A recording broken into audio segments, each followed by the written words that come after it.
percaya, beri tepuk tangan yang meriah bagi Tuhan Yesus. Coba lihat kanan kiri sebentar, katakan kamu kelihatan kurus pada siang hari ini. Puji Tuhan. Silakan duduk kembali Bapak Ibu. Terima kasih buat kesempatan yang diberikan untuk saya boleh berbagi kebenaran firman Tuhan. Terima kasih buat gembala saudara Pastor Michael Gunawan. Kenalkan, nama saya Lukas Kusuma. Dan oleh kemurahan Tuhan sejak tahun 2000 sampai hari ini, saya berada di kota Philadelphia, State Pennsylvania, Amerika. Dan kami merintis gereja dari tahun 2002, dari 20 orang. Tetapi Tuhan terus bekerja sampai hari ini. Dan kami selain ada di kota Philadelphia, kami juga ada di kota New York, Amerika. Dan juga ada di Denver, Colorado. Dan saya percaya bahwa Tuhan yang menyertai kami, para perantau-perantau di negeri asing. Tuhan yang sama menyertai saudara yang ada di tempat ini. Kita beri tepuk tangan yang meriah juga. Saya juga menyapa setiap saudara yang menyaksikan ibadah secara online. Dan saudara, Tuhan mempercayakan saya memberikan seorang istri ya bernama Pastor Shirley Aida Kusuma. Dan Tuhan juga memberikan pada kami 2 orang anak, yaitu Jehuda dan juga Betani. Dan saudaraku, setiap kita sedang melewati masa sulit. Pandemi selama 2 tahun ini merupakan kegoncangan yang tidak pernah kita duga. Dan kalau saudara jeli mengamati, setiap krisis terjadi selalu akan ada 2 kelompok manusia. Kelompok yang pertama adalah orang yang hancur, terpuruk di tengah krisis. Tetapi ada kelompok yang kedua, justru di tengah krisis hidupnya akan semakin naik, dan semakin sukses di tengah-tengah masa sulit. Saudara lihat bagaimana hari-hari ini ada banyak pelayanan atau gereja. Di tengah pandemik justru semakin merosot, bahkan semakin hancur. Tetapi ada juga gereja maupun pelayanan di tengah pandemik semakin naik dan semakin Tuhan angkat luar biasa. Saya melihat sendiri termasuk GSJS Surabaya ini. Saudara, orang-orang yang diangkat Tuhan secara luar biasa. Katakan amin. Dan Pastor Michael Gunawan, gembala saudara, beberapa minggu yang lalu khotbah di tempat saya dan menceritakan bagaimana Tuhan ajaib menyertai, dari mana pergumulan ketika mulai buka di tempat ini, 2 bulan kemudian lalu lockdown karena pandemik dan sebagainya. Tapi justru Tuhan sedang terus memberkati gereja ini. Yang percaya katakan amin. Di tengah pandemik juga kita melihat ada banyak keluarga-keluarga yang justru semakin bermasalah, bahkan mengalami kehancuran. Tetapi ada juga keluarga-keluarga di tengah krisis semakin kuat dan semakin maju di dalam Tuhan. Demikian juga dengan dunia bisnis, dunia pekerjaan. Ada yang di tengah krisis semakin hancur, bahkan bangkrut. Tetapi juga ada yang semakin naik dan semakin diberkati. Nah, apa yang membedakan? Kenapa di tengah krisis ada yang semakin terpuruk, ada yang semakin naik? Saudaraku, ternyata selain karena Tuhan, tetapi ada faktor-faktor tertentu yang harus kita miliki dan belajar. Dalam ibadah tadi pagi, saudaraku, saya sampaikan mentalitas orang miskin itu yang harus kita buang. Ingat, saudaraku, bicara soal kemiskinan atau kekayaan bukan dimulai dari dompet kita, tetapi dimulai daripada cara kita berpikir, dimulai dari kapasitas hati kita. Dan kalau ada saudara yang mau mendapat berkat, nanti Anda bisa lihat rekamannya ibadah yang pertama tadi. Lihat bagaimana di tengah-tengah masa sulit 7 tahun kelaparan di Mesir dan di seluruh dunia waktu itu, Yusuf justru dia membeli properti, dia membeli ladang yang dijual, dia membeli. Sementara ada kelompok kedua, orang-orang Mesir yang justru menjual. Saya berdoa dalam nama Yesus, sesukar apapun keadaan saudara bersama dengan Tuhan, kalau Tuhan bisa buat Yusuf di tengah krisis semakin naik dan diberkati, Tuhan yang sama akan ubah saudara dan saya dengan cara yang ajaib. Yang percaya beri tepuk tangan yang meriah, katakan aku percaya. Katakan aku percaya. Nah, saudaraku, kita akan belajar lanjutkan. Apa yang membuat Yusuf di tengah-tengah masa sulit semakin luar biasa. Sekali lagi, siapa mau hidupnya diangkat dan diberkati Tuhan, alami banyak mujizat seperti Yusuf? Yang mau? Ayo angkat tangan saudara, katakan bersama saya mau belajar dari Yusuf. 2, 3, saya mau belajar dari Yusuf. Mari kita lihat dalam ibadah yang kedua ini, Kejadian 45 ayat yang ke-8. Yusuf ketika di depan kakak-kakaknya di Mesir, saat dia menjadi raja muda di Mesir, apa yang dia katakan? Kejadian 45 ayat yang ke-8. Mari kita akan baca dengan suara yang nyaring bersama. 1, 2, 3. Jadi bukanlah kamu yang menyuruh aku ke sini, tetapi siapa? Allah. Dialah yang telah menempatkan aku sebagai Bapa bagi Firaun dan tuan atas seluruh istananya dan sebagai kuasa atas seluruh tanah Mesir. Lihat bagaimana Yusuf dimulai ke Mesir sebagai seorang budak. Bahkan dia masuk ke penjara karena difitnah oleh istri Potifar. Tetapi kemudian Tuhan bisa angkat luar biasa. Dari penjara berubah sampai ke istana. Dan Anda tahu saudaraku, bahkan Yusuf berkata kepada kakak-kakaknya yang telah menjual, bukan kalian yang membawa aku ke Mesir, namun Tuhan. Saudara harus percaya, orang boleh berniat jahat buat kita. Tapi kalau saudara terus mengandalkan Tuhan, maka orang berniat jahat, namun Tuhan membalikkan, justru mendatangkan kebaikan. Yang percaya katakan yes. Nah saudaraku, kita belajar, ternyata Yusuf sadar bahwa Tuhanlah yang telah membawa dia masuk ke Mesir. Saudara harus percaya bahwa kalau Tuhan izinkan kita melewati masa sulit, Tuhan yang sama menyertai Yusuf akan menyertai saya dan saudara. Dialah Tuhanlah yang telah menempatkan aku sebagai bapak bagi Firaun. Yusuf jauh lebih muda daripada Raja Firaun. Tetapi benar-benar Yusuf menjadi seorang bapak bagi Firaun. Apapun yang Yusuf ucapkan, yang Yusuf beri nasihat, Raja Firaun sampai mengikutinya. Dan seluruh istananya, jadi tuan atas seluruh istananya.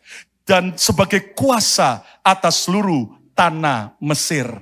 Saudara, Yusuf menyadari ada destiny Tuhan. Ada rencana Tuhan di balik semua masa sulit. Nah, kita akan belajar apa yang membuat Yusuf bisa diangkat Tuhan. Dia bisa sukses di tengah-tengah masa sulit. Ternyata karena Yusuf mempunyai hikmat yang luar biasa. Nah, tema khotbah saya di ibadah kedua ini adalah hikmat Yusuf. Ucapkan bersama saya 2, 3, hikmat Yusuf. Saudara, hikmat dengan pengetahuan itu berbeda. Pengetahuan atau knowledge, saudara bisa dapatkan dari pendidikan. Saudara sekolah, Anda belajar, maka Anda menambah knowledge, pengetahuan. Namun wisdom atau hikmat hanya bisa kita dapatkan dari Tuhan dan dari proses pembelajaran hidup. Yusuf selama 13 tahun melewati masa proses yang panjang dan menyakitkan. Tetapi saudaraku, akhirnya Tuhan angkat Yusuf secara luar biasa. Nah saudaraku, hari ini, saudara jangan berkata, Pastor Lukas, saya ini orang sederhana. Saya cuma ibu rumah tangga. Saya ini hanya pendidikan sederhana. Apakah saya bisa diangkat Tuhan? Saudara percaya, firman berkata, barang siapa kekurangan hikmat, biarlah ia minta kepada Tuhan sumber hikmat. Maka Tuhan akan memberi hikmat kepada setiap kita yang meminta secara luar biasa. Yang merindukan hikmat Tuhan, ayo kita beri tepuk tangan yang meriah bagi Tuhan Yesus. Saudara, kita belajar hikmat Yusuf apa yang harus kita miliki. Yang perlu kita teladani. Yang pertama, saya pelajari Yusuf adalah seorang quick learner. Yusuf adalah seorang pembelajar yang cepat. Yusuf ini adalah orang yang cepat belajar. Dimanapun Yusuf berada, dia cepat belajar. Pada waktu dia melewati masa sukar, masa dia dibenci, pada masa dia difitnah, bukannya dia bermental korban, lalu sibuk menyalahkan Tuhan, sibuk menyalahkan orang lain, tetapi Yusuf justru belajar dengan cepat. Tadinya Yusuf waktu di rumah ayahnya Yakub, Yusuf adalah anak manja, di mana Yusuf dibuatkan baju maha indah, lebih daripada kakak-kakak Yusuf, sampai semua iri. Tapi yang menarik ternyata, Yusuf ini, saudaraku, pada waktu dia dibuang ke Mesir, jadi budak.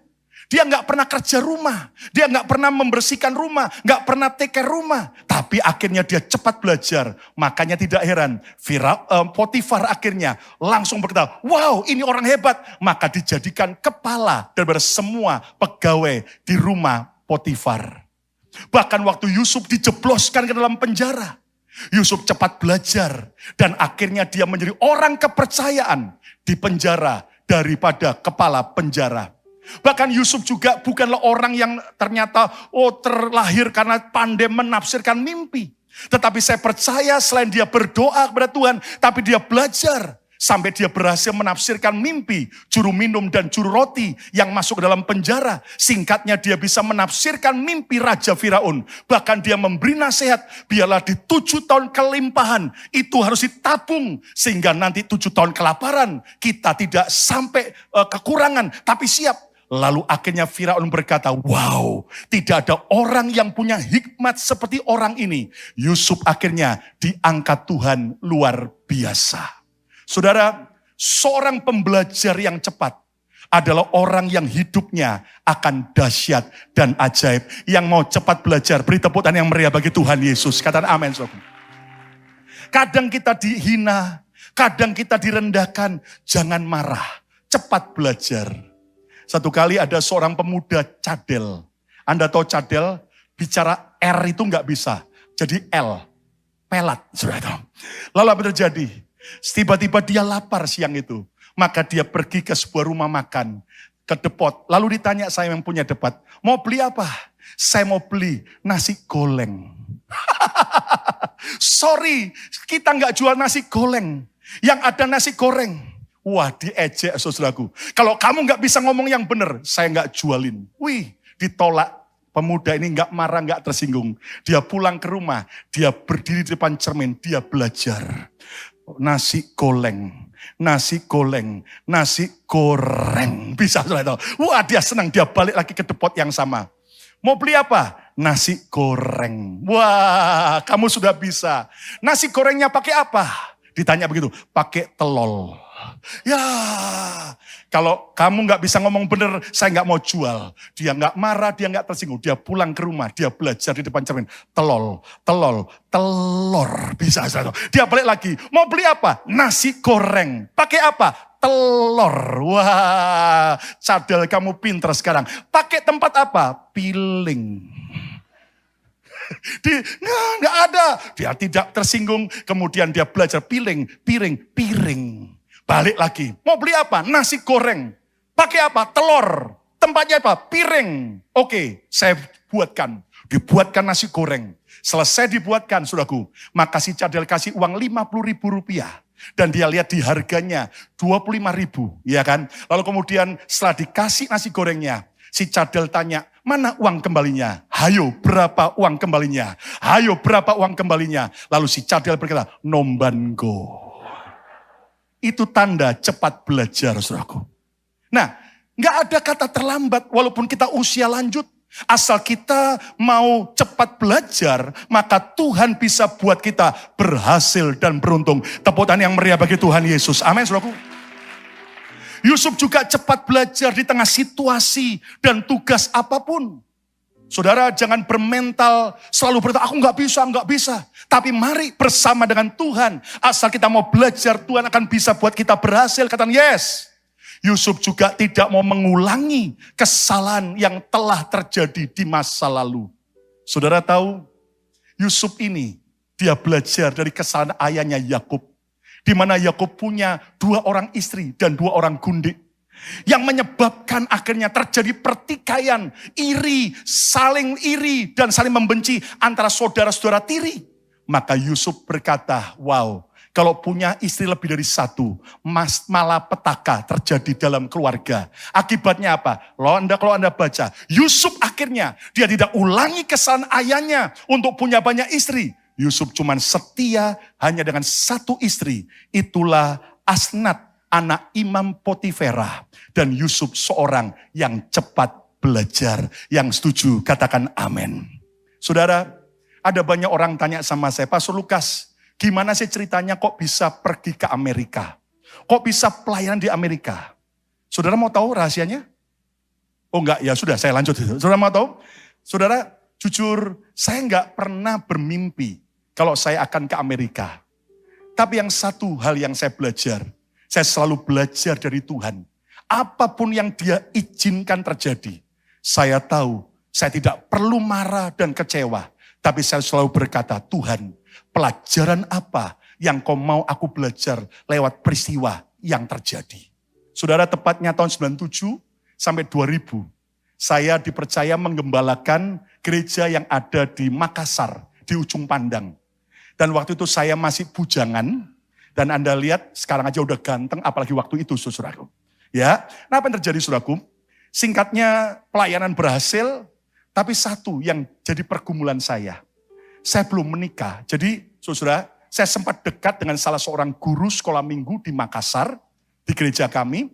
Mulai dekat pacaran, tahun 99 dia diminta orang tuanya pergi pindah ke Toronto, Kanada. Untuk sekolah di sana. Karena keluarganya, maminya dan kakak-kakaknya di sana. Jadi di awal tahun 2000, saya ini hanya minta izin cuti untuk hanya sebulan mau kunjungi pacar saya ke Kanada, Toronto. Waktu mendengar itu, jemaat di Makassar senang. Wih, Pak Gembala kita mau kunjungi pacarnya. Ini pastor, kami berkati emas. Langsung tingjing, langsung lamar. Saya cuma bilang, yes, yes, yes. Nah Anda tahu sebelum saya ke Kanada, teman-teman ngatur saya pelayanan dulu ke Amerika. Ke beberapa gereja yang ada di sana, gereja Indonesia.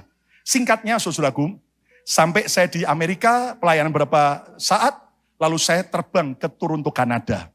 Dari Amerika sebelum saya terbang, saya beli bunga, berapa tangkai. Saudaraku, rangkaian saya bawa di pesawat.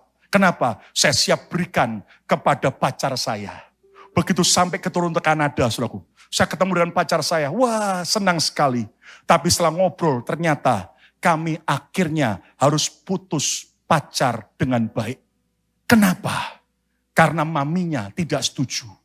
Kenapa maminya tidak setuju? Karena maminya berkata, aku tidak mau punya menantu pendeta. Kenapa? Karena pendeta tidak punya masa depan. Nanti kalau nikah sama pendeta, makan apa? Padahal sampai hari ini terus makan dan terus makan, saudaraku. Apa yang terjadi? Saya harus putus. Dan dalam keadaan putus pacar, hancur hatiku berkeping-keping. Saya sudah mau langsung balik pulang Indonesia, nggak bisa. Karena pelayanan di Toronto juga sudah diatur. Jadi malam pelayanan, pagi nganggur. Saya naik kendaraan dari Toronto ke Niagara Falls. Air terjun Niagara. Salah satu 7 keajaiban dunia. Tahukah Anda, sederas air terjun mengalir.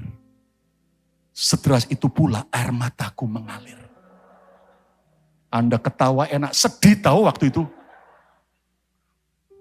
Mungkin Anda bertanya, Pastor Lukas, di depan air terjun nangis. Pingin terjun sekalian, enggak, untung tidak, saudaraku.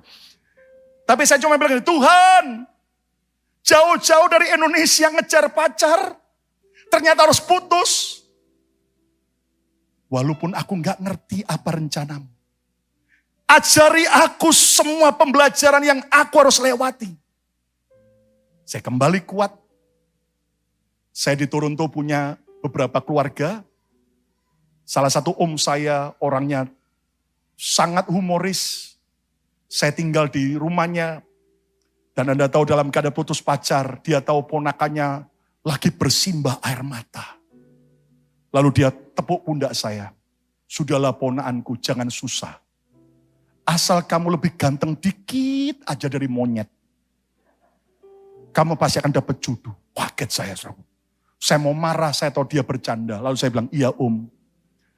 Kalau ponakannya kayak monyet, omnya gorila. Saya bilang, saudara. Nah, apa yang terjadi, saudaraku? Akhirnya saya balik ke Amerika sebelum balik ke Indonesia. Rupanya begitu saya pelayanan lagi di kota Philadelphia. Ada seorang wanita dari Surabaya dikenalkan kepada saya. Rupanya tahun 98 dia ini pindah ke Amerika, ke kota Philadelphia karena dua penyebab. Pertama karena kerusuhan Mei. Yang kedua karena saudaraku yaitu dia baru putus pacar. Jadi sama kakaknya pindah ke Amerika dengan harapan mungkin dapat jodoh bule. Saudara, akhirnya waktu kami ketemu, ngobrol, akhirnya kita doa. Keluarga dia, keluarga pendoa, keluarga saya, keluarga hamba Tuhan. Setelah doa akhirnya kami mendapatkan banyak pernyataan Tuhan. Keluarga juga akhirnya dapat pernyataan Tuhan. Akhirnya kami tahu bahwa kami adalah jodoh dari Tuhan. Setelah kami tahu bahwa kami jodoh, maka dengan cara seksama dan dalam tempo sesingkat-singkatnya. 6 bulan kemudian kami menikah. Dan setelah menikah saya baru sadar. Dulu waktu baru bertobat, pernah berdoa minta 10 kriteria seorang istri. Apa saja Pastor Lukas? Rahasia tahu. Kok 10 kok enggak 3? Ini cerewet bukan main 10 saudara. Dan yang ajaib ketika saya terus belajar, percaya dan ikut kehendak Tuhan. Saya baru sadar setelah menikah, 10 yang saya doakan ada pada istri saya. Dia beri yang terbaik lewati masa-masa air mata. Setelah itu kami dapat pernyataan Tuhan untuk kami tetap tinggal di Amerika. Melewati masa proses, kami merintis gereja dari 20 orang. Tidak ada dana apapun yang kami miliki, cuma mengandalkan Tuhan. Sampai di masa sulit, kami terpaksa beli baju pun, baju bekas. Ke toko-toko barang bekas yang ada di kota kami. Kami lewati air mata, saya bilang sama istri saya, tetap setia sama Tuhan ya. Kita layani Tuhan. Kita tetap belajar percaya. Tahu bahwa Tuhan sedang mendidik kita. Supaya nanti pada waktu Tuhan angkat kita nggak sombong. Dan Tuhan baik saudaraku. Saya punya seorang istri yang terus mensupport dalam masa-masa sulit. Di masa-masa kami harus lewati ujian, tantangan. Saya melihat kalau kita terus belajar dari Tuhan, Sang Guru Agung kita, percayalah Dia Tuhan yang menyertai, Dia Tuhan yang menolong, Dia Tuhan yang membuat kita dan membuka jalan-jalan kita secara dahsyat dan ajaib. Yang kedua, saudaraku, hikmat Yusuf yang harus kita teladani. Yusuf bukan hanya seorang yaitu saudaraku pembelajar yang cepat, quick learner. Tapi yang kedua, Yusuf seorang problem solver. Kadang bersama saya keras problem solver. 2, 3. Problem solver. Yusuf bisa menyelesaikan masalah yang ada dengan baik. Hari ini dunia sedang membutuhkan problem solver. Dunia sedang membutuhkan penyelesai masalah. Kenapa? Karena sudah terlalu banyak orang-orang yang menjadi troublemaker, pembawa masalah. Dan mari kita belajar seperti Yusuf. Dia adalah seorang problem solver. Dia menyelesaikan masalah apapun yang menjadi masalah orang lain. Dia coba bantu. Dan kalau Anda lihat, Yusuf sendiri tidak sibuk mengejar impian pribadinya. Tetapi dia sibuk menolong impian orang lain. Buktinya apa? Waktu dia jadi budak di rumah Potifar. Dia mulai lihat tuannya itu pingin rumahnya seperti apa. Tuannya itu pingin supaya tamannya seperti apa. Maka Yusuf membantu mewujudkan mimpi bosnya. Sampai bosnya senang dan diangkat jadi orang kepercayaan. Waktu Yusuf dijebloskan dalam penjara. Yusuf bantu mewujudkan mimpi kepala penjara. Oh, kepala penjara mau nyari penjara rapi begini. Dia tolongin. Sampai 2 orang yang pegawai raja, juru minum, juru roti, masuk ke dalam penjara karena ada kesalahan. Yusuf membantu menerjemahkan mimpi mereka. Dan ketika Yusuf menolong, menerjemahkan mimpi Raja Firaun. Tiba-tiba satu kali Yusuf kaget. Ternyata mimpinya jadi kenyataan. Saudara, di masa sulit, jangan sibuk hanya untuk diri sendiri. Tapi mari kita jadi penyelesai masalah. Di tengah-tengah masa sukar, biar kita mau menolong yang lain. Galatia 6 ayat 9. Lihat Alkitab berkata apa? Janganlah kita jemu-jemu berbuat baik. Karena apabila sudah datang waktunya, kita akan menuai. Kata bersama saya, kita akan menuai. Jika kita tidak menjadi lemah. Saudara, di masa sulit ini, tolonglah orang lain. Berkati orang lain. Yesus berkata, lebih berbahagia memberi daripada menerima. Mungkin kita berkata, enak saja. Saya harusnya menerima. Ngapain saya memberi? Saudara, tahun 2020, ketika di awal pandemik, kami di Amerika juga gereja harus lockdown. Sehingga semua dalam keadaan tidak bisa bertemu dengan jumlah banyak.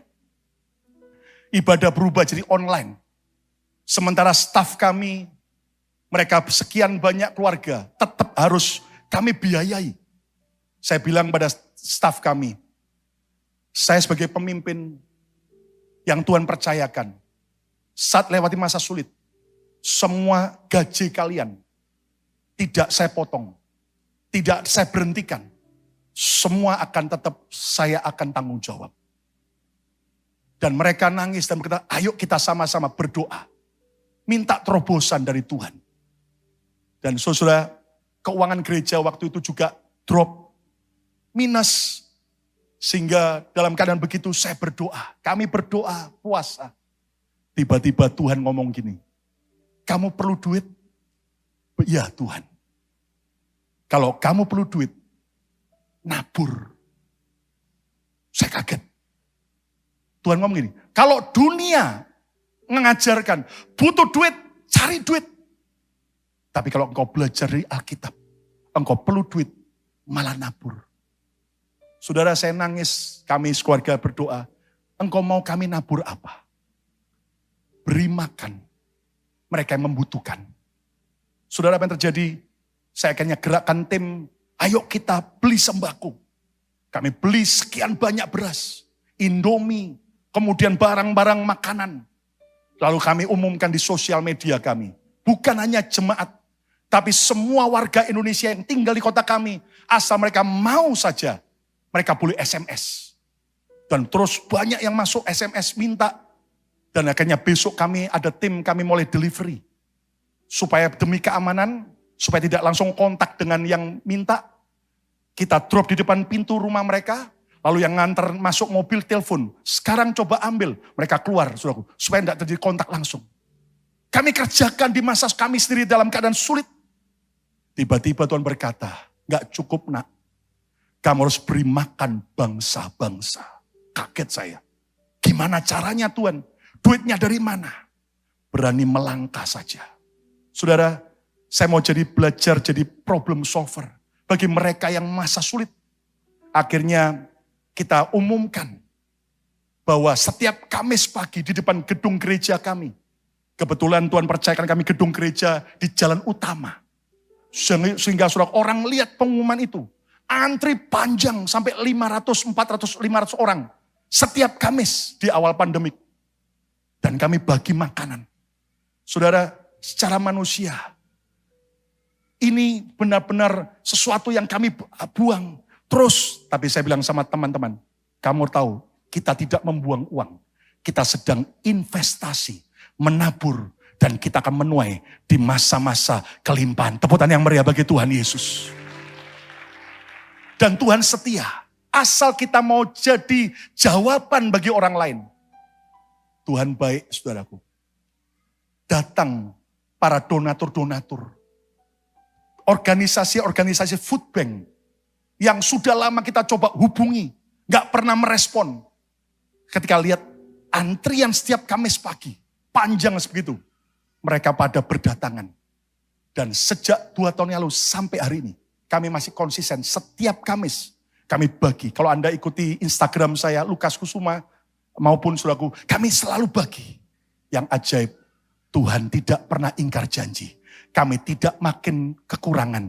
Tapi saat kami berbagi berkat, kami makin diberkati oleh Tuhan. Luar biasa. Saluran berkat akan lebih dulu dialiri berkat. Saya ulang lagi. Kalau saudara mau jadi saluran berkat, maka lebih dulu engkau akan dialiri dengan berkat. Siapa mau dialiri dengan berkat? Angkat tangan saudara. Kata bersama saya mau jadi saluran berkat. Kata bersama saya mau jadi saluran berkat. Yang online coba chat, katakan saya mau jadi saluran berkat. Dan ketika hidup kita jadi saluran berkat, Tuhan yang setia, Dia akan memberkati kita. Jadilah seorang pembawa solusi, bukan pembawa masalah. Jadilah penyelesai masalah. Hadapi semua problem dengan mengandalkan Tuhan. Bukan dengan emosi, tetapi dengan hikmat Tuhan. Dan yang ketiga, yang terakhir, hikmat Yusuf yang harus kita teladani. Yusuf adalah seorang financial manager. Yusuf adalah seorang pengelola uang yang luar biasa. Saudara, kalau Anda baca di Alkitab, Tuhan memberi hikmat pada Yusuf. Selama 7 tahun kelimpahan, mereka harus menabung 1/5 dari hasil panen. 1/5 itu artinya apa? 20%. Ditabung sampai tidak lagi bisa dihitung. Saudara, saya punya banyak teman orang Jewish, orang Yahudi di Amerika. Waktu saya ngobrol tentang Yusuf, dia bilang gini, Pastor Lukas, kamu tahu enggak? Yusuf itu enggak cuma nimbun gandum. Tapi dia itu dipercaya oleh tradisi orang Yahudi. Dia itu nimbun sampai buah-buahan fresh. Sampai semua sayur-sayuran segar. Lalu bagaimana caranya? Enggak ada kulkas waktu itu. Tapi bagaimana caranya sampai bisa bertahan 7 tahun kelaparan tetap bisa fresh. Dia bilang gini, orang Yahudi sampai sekarang mencoba cari cara. Ternyata buah-buahan itu, Yusuf bisa pakai cara tertentu sampai kering. Nanti pada waktu mau dimakan, ditetesi air. Langsung seger lagi seperti semula. Wow, itu yang sedang dipelajari. Kenapa? Itulah hikmat dari Tuhan. Tepuk tangan yang meriah bagi Tuhan Yesus. Saudara, Yusuf bisa mengelola berkat dengan luar biasa. Lihat bagaimana Firman berkata, belajarlah dari semut yang kecil, tapi dia bekerja keras. Selama masih ada musim, dia kumpulkan makanan. Untuk apa? Mempersiapkan diri ketika nanti tiba musim dingin. Saudara, Tuhan mengajar saya begini. Uang itu ya, ibarat seperti buah mangga. Katakan bersama saya keras, buah mangga. 2, 3. Buah mangga itu, saudaraku. Kalau Anda mau makan mangga, kulitnya diapakan? Dikupas. Betul? Lalu saudara jangan makan kulitnya. Nah, kulit buah mangga itu gambaran persepuluhan. Saudara, kembalikan 10% dari setiap yang Tuhan beri kepada gereja lokal di mana Anda digembalakan. Saudara nggak boleh ngatur sendiri. Oh, perpuluhan saya bagi-bagi kemana-mana. No, Alkitab berkata itu haknya Tuhan.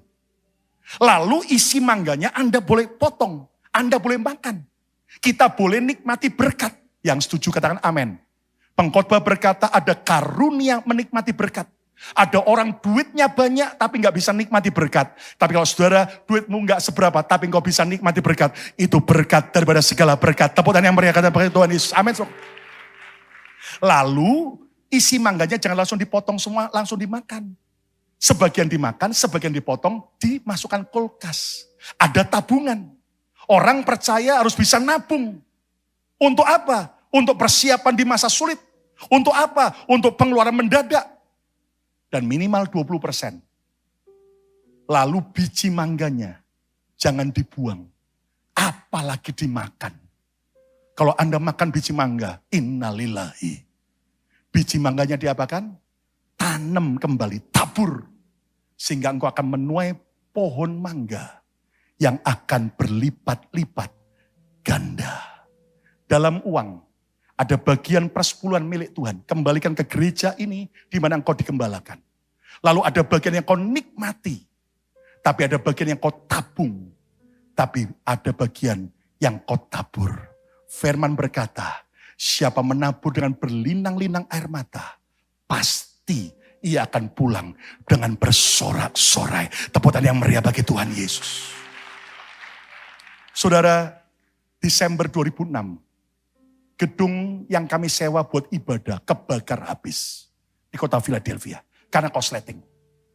Tapi Tuhan ajaib, 2007 kami berhasil beli sebuah gedung besar di kota Philadelphia dari bekas medical center. Rumah sakit untuk dokter, spesialis dokter, kami beli, itu sebabnya kami rubah dari medical center jadi miracle center. Saudara, apa yang terjadi? Tahun 2007, Amerika krisis parah. Banyak perusahaan-perusahaan kolaps, Lehman Brothers dan sebagainya. Tapi di tahun 2007 itu kami mulai bangun gedung. Saya bilang sama Tuhan, Tuhan, di masa sulit krisis di Amerika, kok malah kami harus bangun gedung? Lalu Tuhan ngomong gini, nak, justru di masa sulit engkau akan lihat mujizatku nyata. Saya bilang amin. Lalu saya bilang, apa yang kau mau Tuhan? Kamu sebagai gembala, kamu kasih contoh. Saya bilang sama istri saya, Tuhan ngomong kita nabur semua tabungan kita. Apa yang kita punya untuk siap bagi rumah Tuhan. Saya bersyukur punya istri yang ikut gila-gilaan dengan saya. Sampai cincin perkawinan kami pun kami taburkan. Saudara, dengan linang air mata kami menabur. Dan gedung itu bisa selesai dalam anugerah Tuhan. Yang menarik, harusnya kami mencicil gedung itu selama 30 tahun di bank. Tapi ketika kita terus taat menabur, Tuhan setia. Setiap bulan kalau ada berkat lebih kami tambahin lagi. Selain minimum payment di bank kami tambah lagi. Setiap ada berkat kami tambah. Sehingga oleh kemurahan Tuhan. Harusnya 30 tahun baru lunas. Tapi puji Tuhan tidak sampai 6 tahun. Kami sudah bebas hutang. Dan segala kemuliaan hanya bagi Tuhan Yesus. Hari ini saudaraku, apapun keadaan saudara. Di tengah krisis Tuhan bisa angkat kita. Seperti Yusuf. 3 hikmat Yusuf yang kita bisa teladani. Yang pertama, Yusuf seorang quick learner. Seorang pembelajar yang cepat. Minta Roh Kudus hikmat. Saat kau melewati masa sulit, jangan marah, kecewa, tapi bilang, Tuhan ajari aku pelajaran berharga apa yang aku bisa belajar. Dan yang kedua, Yusuf seorang problem solver. Di mana-mana dicari, di pekerjaan, di bisnis, para penyelesai masalah. Dan yang ketiga, Yusuf seorang financial manager. Dia bisa kelola berkat dengan baik. Sehingga di masa sulit, dia justru semakin diberkati oleh Tuhan.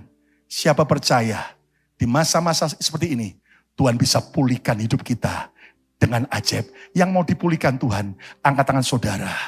Katakan bersama saya, aku percaya Tuhan. Terima kasih. Tuhan Yesus. Kami mau belajar ikut Engkau. Kami mau belajar seperti Yusuf. Terus mengandalkan Tuhan. Terus mau belajar dari setiap proses demi proses. Bahkan kami mau lepaskan semua hak kami. Kami mau belajar menjadi seorang problem solver. Menyelesaikan setiap masalah-masalah yang ada. Bahkan kami menjadi seorang financial manager. Mengelola berkat Tuhan. Dengan benar.